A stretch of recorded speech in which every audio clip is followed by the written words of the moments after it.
camera's already rolling? Absolutely. Fantastic. Our guests are here. Oh, this is going to be a great one. Kristina Werner, Fox 40, meteorologist, huge sports fan. We're going to go down there and talk to her right now. Don't keep her waiting. All right, let's go. Come on. The long hallway. You got to watch your step here. Miss Werner, it's me, Phantom. Coming to you live from the Stone Studios, it's The Phantom's Talk Show, filmed in front of a live studio audience of one. Marge's been Mr. Basketball. Yes, we'll talk about that, Jerry. And certainly I have no gender reveal. I've been more or less a man, as far as I know. More or less, I think, is the key. Yeah. What exactly are you the GOAT of? Is it prep reporting? Is it high schools? Is it college? What are you? You're definitely the GOAT. But what of? Well, what's too far for Mom to drive? No. And I want to get outside because I had one of those who goes, I think Fullerton's far enough away that Mom can't come on a Thursday. A bar, restaurant, whatever it may be, something to find. I like how you go lessons or working at a bar. It's one or the other. Yeah. It's one or the other. They're like, really didn't pay much attention to me. So I thought, well, maybe I can make Tom laugh and maybe I'll get on the country show. This week's guest is Kristina Werner. And now, the guy you've all been waiting for. It's the Phantom. Hello and welcome to Phantom Talk Show. I'm Phantom, and my guest today is someone I've known for about 10 years. I consider a good friend. We've only talked like 4 or 5 times in those 10 years. And so, Kristina Werner, let me ask you this. Do you feel the same vibe with me? And before you answer, if you say no, the show is off to a horrible start. No, absolutely. I think we've always had a good vibe, good connection. And like you said, we've kind of just stayed in touch, stayed loyal to each other. Absolutely. You know, and I think we have a good little connection. Well, the key to our connection is whenever I ask you to do something, you always say yes. Well, so you've always been good to me, so I show up. I don't know why. But I think this is when we first met. Okay, so you were at Fox 40 for over 23 years. Yes. So you started around 98 or 99? 99. 99, which is the same year that we started the Rise Guys on KHTK. Which I listen to all the time. That's fantastic. And I watch the news every night. No, you don't. But it's okay. But the thing is back in those days, radio and TV were really closely aligned in the sense that we used to get stuff from Fox 40 all the time when you'd have Sweeps Week or something or a promo. We used to get it all the time. I am so surprised that I don't think our paths crossed until like 15 years later. Did we have a meeting back in the day that I forgot? No, I don't think we did. I knew obviously who you were. I listened to the Rise Guys all the time. My dad was a faithful listener. There you go. Of the Rise Guys as well. So sports talk has always been part of my life, listening to it constantly. So, so I knew exactly who you were. And then, I don't think our paths did cross until you worked with Don Geronimo. Don Geronimo. I think this is about 2015, and he's doing basically a morning show, like a streaming podcast, but it's like 2.5 hours long. So we did a morning show every morning, and then all of a sudden, I go to one of the shows. It's basically a podcast fantasy draft, and there you are. There I was. And I'm like, what? First of all, who is this, and why is she here? So tell me, who were you then, and why were you there? Okay, so like I said, I'm a radio podcast. I love it, like all of that. I'm constantly listening if I'm not, if I'm driving, if I'm whatever, cleaning around the house, things like that. So I was a big Don Geronimo and Don and Mike fan. Right. So I listened to the Don and Mike show because that was kind of the time that I would be getting ready for work because I worked like a 2 to 11 for many, many years. So I would be getting ready for work. So the Don and Mike show was just part of my life. Then Don came here to Sacramento. And I think just through probably social media and me, talking and interacting, and that's how I met Don. And I just was always a huge fan, just loved the show. It's fun, it's light. I have kind of a naughty sense of humor, so I get all that stuff. And you don't take yourself too seriously. No, yeah, I mean, even though you're the foremost meteorologist in the area for many years, you don't let people, you don't throw that at people, and I like that. No, I just and I'm a sports fan, so I definitely was listening to 1140 all the time. And I remember there was Don liked to always include different people in the fantasy football, and they asked me, because I was a fan and knew all about it, if I would do it. And I said, heck yeah, I would do that. So he always reached out to a lot of media people. He had a lot of media liked friends. That. So you were there, and then we met then, and then I don't know why, a couple of years later, we started doing the Potters games, and started to have an idea. Hey, why don't we bring somebody up in the booth to chat with, and like Pat Steele and Tom Maley and Whitey and people. But then I asked you, and you immediately said yeah. And then I really really realized how much of a sports fan you were doing those games with you, because you Yes. came in there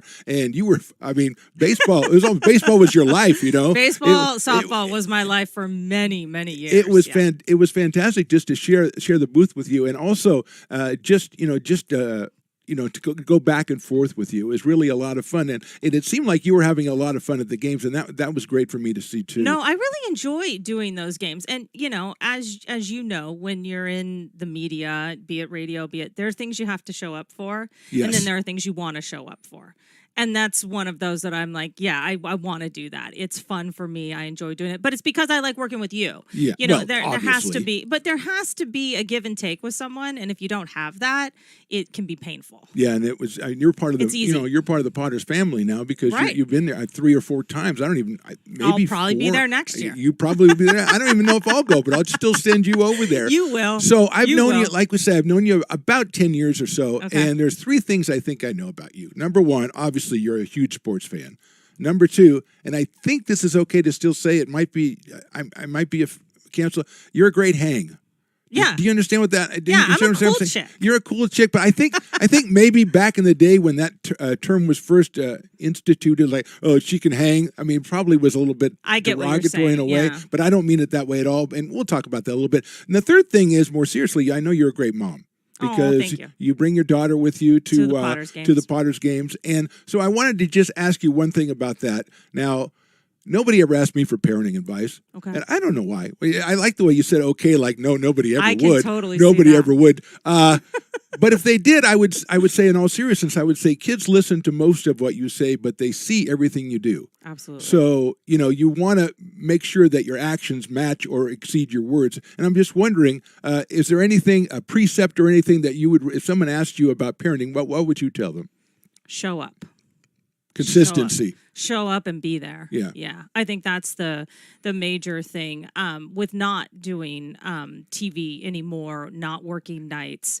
One of the great things for me has been I'm there all the time. I was always there anyway, and I would go to everything my daughter does, everything that I can be a part of, I'm going to be. But now being able to be there even at night, just to take her to practice, Right. just to pick her up, just to shuffle her from here to there. Like, I think just showing up, because I think that's what she'll remember. Looking back, my mom was always there. Yeah, and the consistency, and also the fact, you hear new parents and they're all nervous. Well, I'm going to make mistakes. I'm going to screw up. Well, you're going to make mistakes. Oh, absolutely. And that's the thing is it's nice if you have someone else that can help you take part of the load as well. But you're going to make mistakes, and you can't be deterred by them as long as you kind of learn something by them. And it's like you said, even when you make a mistake, you still show up. You're right there all the time. You may not have said the right thing or done the right thing, but you're right there for them. And you're going to make mistakes 1 hour and fix it the next hour. You know what I mean? Like, And the then mistakes screw it come- up again 15 exactly. minutes And later. the next day, you'll do it all over again and not understand, why did I not learn from that? Yeah. Absolutely. Well, I just wanted to ask you that, because I know how much pride you take and how much you love your daughter, and having her around the Potters games was a lot of fun too. But let's get back to the first thing, which is how insane you are about sports. Okay. And you are insane about sports. I saw you tweeting about your mom and dad or something calling you and saying calm down or something, just a couple of, or they were going to call you. It was a Niners game. Yes. Obviously, this is going to air whenever it airs, but yeah, it was for the Niners game. And like, there's a Niners game tonight. So what will happen? Yes, my mom and my dad, who are no longer married, but amazing. And, it's a great situation, but they know that their daughter will be freaking out during the game. So they will be texting me.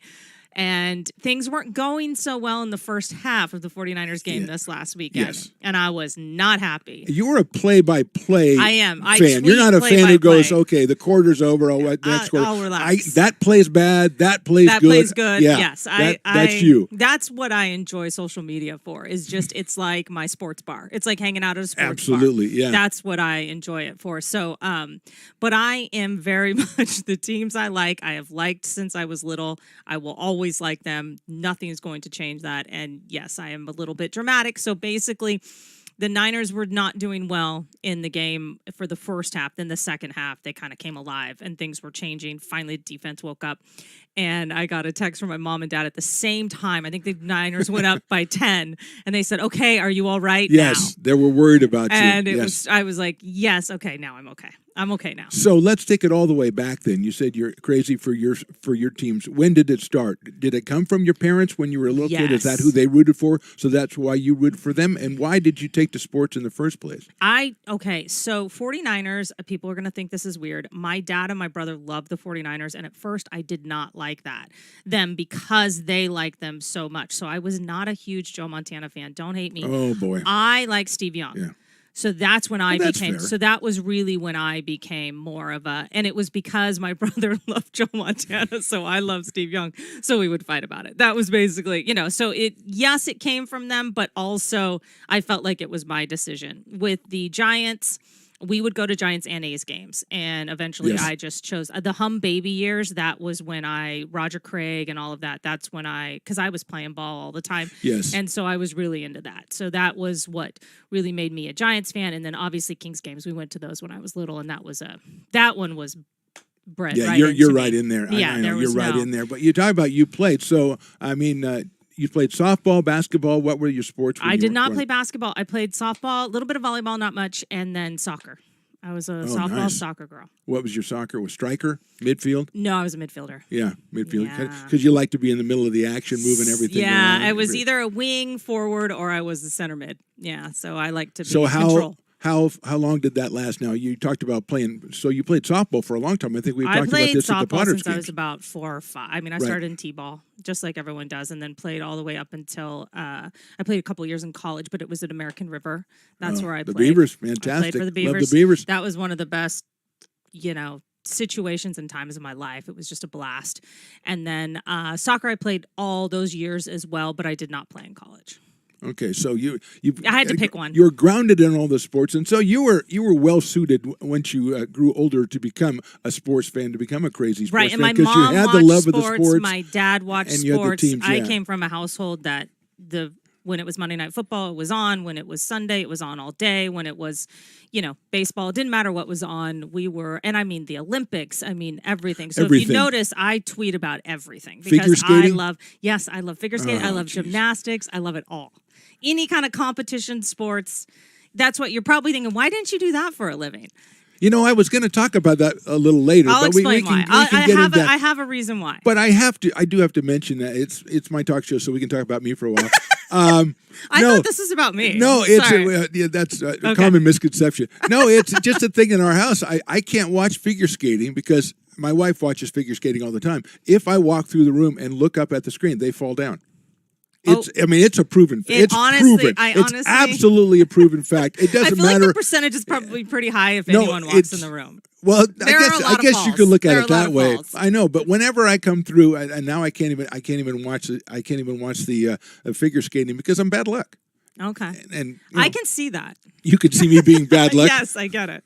So let's talk about, secondly, let's go to you being a great hang. I think people can understand why you are, because you like everything that's fun to like and for people to hang around you. Yeah. So you're a great fan, but are you a discourse person? Are you, go back and forth with people about sports, or do you not like to get into arguments? I don't like stuff? to argue because I get a little too sensitive about it. So if you notice, I just tweet it out and then don't really respond. Run away. Yeah, yes. I don't respond to anyone. I am literally just tweeting what I'm thinking in that moment. And if people agree, they like it. And if they don't, they don't. But usually when someone wants to argue with me, it goes down a really bad, dark place, and I don't want to be there. So I'm not a talk smack kind of person. I will talk smack about my own team if I'm mad at them in that moment. So I'm not really trying. And you can because it's your team, right? Okay, right.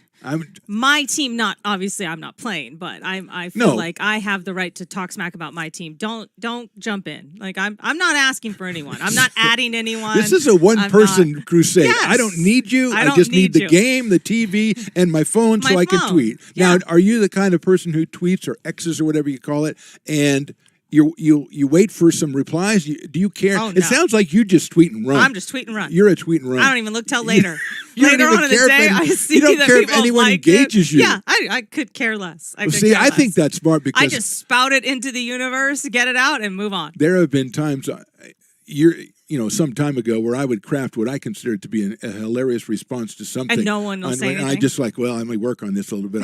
No, I'm not. It's not ready to go out yet. This one word needs to be changed, and I get it perfectly, and I shine it up, and I hit send or whatever you do, and nobody responds. Crickets, just crickets. So I'm going to be. That is sad when that happens. I know, and I'm saying this is That good is stuff sad. over When you're here. like, What are we I waiting just for? nailed it, and you guys, no one notices. I'm gonna tweet and run. That's Tweet what I'm and gonna run. do. I'm telling you, it works. And I think, too, some of it is I'm frustrated in the moment. And I will look, though, to see, are other people feeling the same way? Am I crazy or is this what I'm seeing? And I'll be like, yep, that's what I thought. I'm seeing exactly what I should be. Well, that surprises me because I thought you would be a person who goes, well, if I feel that way, that's validation enough. I don't need someone else to feel that way. Okay, I do think that sometimes, too. Especially about your team. Yes. Now, is it the Niners that bring out the most? Is it the Giants or is it the Kings? It The Kings maybe a little come lately, so I'm thinking maybe it's the Niners. It's the Niners right now because I feel like they have to win. We're at the year where they have to win it all, or the time for them to win is slowly slipping away if they don't. The get window this is done. closing. Yes, as we the window's say. closed. There you go. That's a better way to put it. And do you get involved in the whole Brock Purdy and that kind of thing, or is you just root for the team and you don't worry about it? No, I don't really care at this point. I feel like quarterbacks for the 49ers has been such a torturous, just Montana and Young really killed me. Yeah. But ever since then, recently, it's never been positive. It's never been good. It's always controversial. It's just, it is controversial. It's pulling teeth. It's not part of being a 49er fan. For me, is not fun. So I'm just looking for someone to do well that day. For me, I'm more excited with the rest of the offense, with the defense, with the different individual players and things like that. So who's your guy on the team? Fred Warner. Oh, I so love you're old Fred school, Warner. yeah. I love Fred Warner Warner seems, he's been good for so long, but he seems every once in a while you'll be listening to a national show, and all of a sudden one guy will pipe up and go, Fred Warner's really good. Yeah, he's that guy. It's like they just he's got realized to that. it. That guy's They really just good. He's been all pro realized like 10 years in a row or whatever it is. So let's get into the whole meteorologist, 23 years at Fox 40, and you don't have to tell us what happened or anything, but was it something that you kind of saw was coming, leaving, or was it something you were kind of surprised by? No, I was surprised.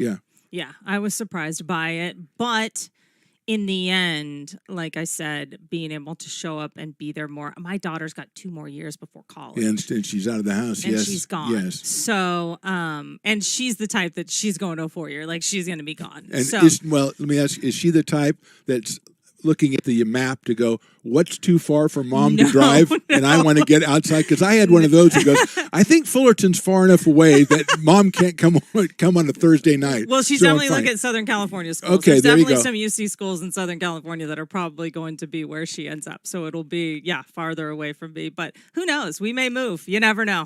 Well, I mean, I let one get away to Fullerton, and he never came back. Never came back. I'm just, I can see that. I just want you to know that. So, how about some of the people that you work with now? I got to say, you and Jim Crandall with your high school highlight show. Now, I don't know how long ago you guys started that, but I think it was the first station in this area to have one of those shows, wasn't it? Well, I don't know if it was the first, but it was definitely original in that they let me do the show with him. Was that coming from you, or did they come to you and ask you? Well, I think I sort of inserted myself into You? it. As No. I do.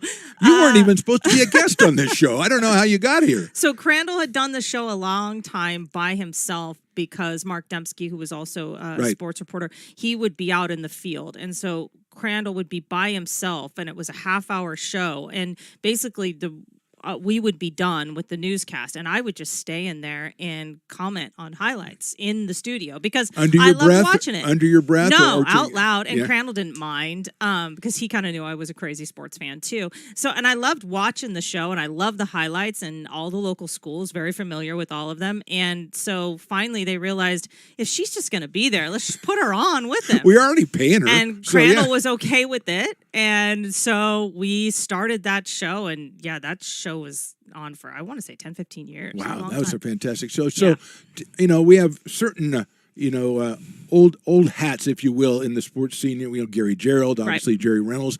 I don't know that Jim gets the credit that he deserves. I know you worked with him a long time. Tell us a little bit about Jim. amazing talent. Just first of all, I mean, he's a great dude. He's one of my greatest friends. I still see him all the time. In this business or in the TV business, it's tough sometimes to make a real connection, and a lot of people are coming and going. It's a little bit hectic. It's stressful. We're always under a deadline, but from the minute I met him, I knew he was a genuine, real person. He was just so good to me, but also fun and talented. And I don't think people understand when he was doing sports. You would understand this, I think, but usually people use a teleprompter. Right. Yeah, they write their scripts. Crandall didn't do anything. He just stood up there, and all of that was just off the top. That's just how talented he was. It was off the top of his head. Now you've told me before that you didn't use a teleprompter. And I think we had a you good were connection. quite proud of that. And did that come from Jim at all, or was that just the way you always worked? No, that's all how I always worked. And most weather, you don't use a teleprompter because you can actually see your maps. You can actually see your maps. Once you figured out how to look right and look left, because I have no usually idea. it's how you do more that. off the cuff, and that's how I work. I was never good at reading the teleprompter. Believe it or not, it's kind of a skill. It's not fun. No, I believe it. I totally believe it. But Jim would just have an outline, and he would just go, and he just had a knack for knowing what stories were important, locally what was important, what we should cover, and just an amazing guy. Loved his kids, his wife, like just a good family man. Like I was very lucky to be able to work with him for so many years. Now, you've told me, like I said, a couple of times about not using a teleprompter, and I know that you like improvisation. You were kind of proud of that, and that leads me to wonder, as we were talking earlier, how did you end up doing the weather? There's other things, obviously, we think you could have done, right? And why did you take that direction? So I went into it from school thinking, okay, I'm going to do sports, right? There Obviously. You go. Yes. I'm going to do Of sports. course. And then I got an internship. It was actually at KMAX 31. And they needed someone actually in the weather department. They were starting a whole new weather system, and they needed someone who knew how to run a weather computer or run a computer. And I was like, yeah, I can do that. I don't care. I just want an internship. I just want to get into the newsroom. Sure. I just want to see what get it's your like. foot in the door. So I'm in the weather department, and then I realized that's the only department that is not reading a teleprompter, that is actually able to just kind of go and talk. And I realized, oh, that's what I'm good at. I'm not good at the other. I'm better at just standing up there and talking. Plus, I enjoyed weather. I always wanted to know what the forecast was, what's going on. Playing sports all these years, I always wanted to know, was our game rained out? Was Very it not? important, yes. It was a big deal. So I was always into it. And then I realized, too, watching the sports department, you can't enjoy it as much as you would like when you're working you're in it. You're embedded in it. It's not as much It's fun. not the same. Yeah. For me, sports is an escape. Right. It's what I love to do, what I'm looking forward to doing tonight. That's what I'm going to do. I'm going to watch the game. Right. You know what I mean? It's my downtime. It's how I escape from the drones of everyday life. So I realized really quick, I don't want to do that for a living. I want to do something else that is in this world, but is not my escape. Right. So then you pursue, but don't you have to go, get your meteorological So then degrees I and decided, everything? oh my gosh, I takes fell some in love with the commitment, whole right? weather. Yeah, I fell in love with the whole weather thing, and I said, okay, I'm going to try to get a job. If I can get a job on air, I'll give myself 6 months. If I can get a job on air, because a lot of times you can do it without a degree in weather. Mm-hmm. I had a broadcast meteorology degree. A broadcast degree, If there's a broadcast meteorology degree, I want that. No, yes. well, I did eventually get that. There you go. So, I want one of those and too. I said, okay, I'm going to go. If I get a job, I will go back to school while I'm working, and I'll get my meteorological degree. And that's what I did. Fantastic. Well, I've always said a couple of times when we've done games together, I've always said that, I thought you'd be perfect for radio, because if I ever got a chance to do a radio show, which nobody's knocking down my door, I would want to be a partner with you because of your ability to go back and forth and stuff. So with that said, and I must say that since this is the first time I've seen you since you left work, but I've talked to you a couple of times. You seem really happy and really healthy and really ready. Very eager to take on life and everything. I know it's a weird thing to say, but it really shines out to me. You agreed to come over here, so that you schlepped it all the way up from Elk Grove, so that's pretty nice. I think the thing for me is, even though it ended in a way that I wasn't necessarily expecting, or it ended quickly, I knew, like you said, I didn't know that it was going to end. I knew it was coming close. I don't feel like there's anything I didn't do in TV that I still need to do. I was there for a long 23 years time. is a long time, yes. And it was a weight or a stress that I didn't realize was necessarily on me from day to day that I just didn't need anymore. So I do feel lighter. I feel good. You know, my daughter said to me the other night, and I'm not going to get choked up, but she just looked at me and said, "I'm just so glad you're here every night." I'm going to get choked up. And that was it. Yeah. That was like, okay, like I don't miss that. You know what I mean? Yeah. I'm not going to miss a thing. And that's important to me, especially since I've only got 2 years before she goes to college. Oh, man, I know. Yeah. So let's go back to that, though. What have you done since you left? I know you were doing you did a little bit of radio. I did a little bit of radio just to help out, fill in a little bit. And you did. I thought you did great. Oh, so how did you like that? I liked it. I kind of like this short form podcasting a little bit better. Yeah, that is a grind. It's a people lot. don't realize a 4-hour show it's a long time. I think it'd be a little bit easier in the heart of Niner season, in the heart of King season, probably. But it was different. It was definitely different. I think it's funny to me because coming up now, if I was to redo everything, start all over, I maybe would have thought of sports talk radio when I was younger. Right. As opposed to obviously a little bit later in life. But back then you couldn't just walk into those jobs. And now I feel like you can, like the jobs are more available maybe than they were a little bit more. There are an awful lot more people that want those jobs too. So that's different. Back then you could not get those jobs, you know? So I said, okay, I can do this TV thing. Well, you kind of forged your own path. I did. And I think it's great because you were able to keep sports in something that you could enjoy. Right. And I'm not to say that people who work in sports don't enjoy it, no, but it's a and I don't different mean kind it of like that. It's a different kind of thing. It's a grind. Yeah, it really is a grind. So what do you see yourself maybe in 2 years when your daughter has gone off to college, and please don't choke up on me. Do you see yourself trying to go back to some sort of job or are you just kind of enjoying yourself now, and that's kind of the way it's going to go? Yeah, what I want to do is something I enjoy. I don't want to do anything that I feel like I don't enjoy. That's the main thing for me. And I did enjoy my job for many, many years, but there was a weight and a pressure, like I said, that I didn't realize was on me. And maybe it was the pull from I want to be home more. I want to be home at night. Maybe it was just all of that, and I don't have to fight that anymore. You know, I don't have to worry about that anymore. So that part is good. I don't think TV probably is in my...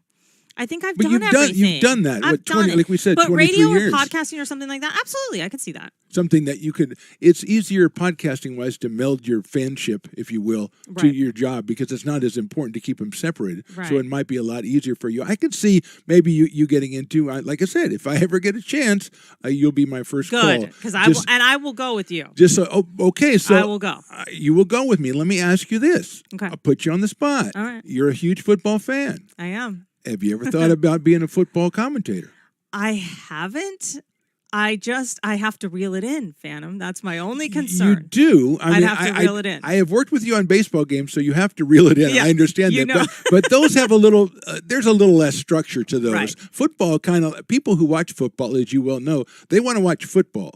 So you can't do your funny antics like you like to do all the time. I can't be sarcastic all the time. Well, I think I might need someone to help me out coming up here in a couple weeks. I'm going to put you on the short list. Okay. All right? All right. All right. Kristina Werner, thank you so much for stopping by and talking with us on the Phantom Talk Show. It's really been a pleasure just seeing you again. It's been a while since I've seen you, so it's a pleasure to see you again. Well, thank you. I will always show up for you. I know you will. Thank you very much. And Stills McCoy, thank you very much. That's the Phantom Talk Show. We thank all of you for watching. We'll see you next time.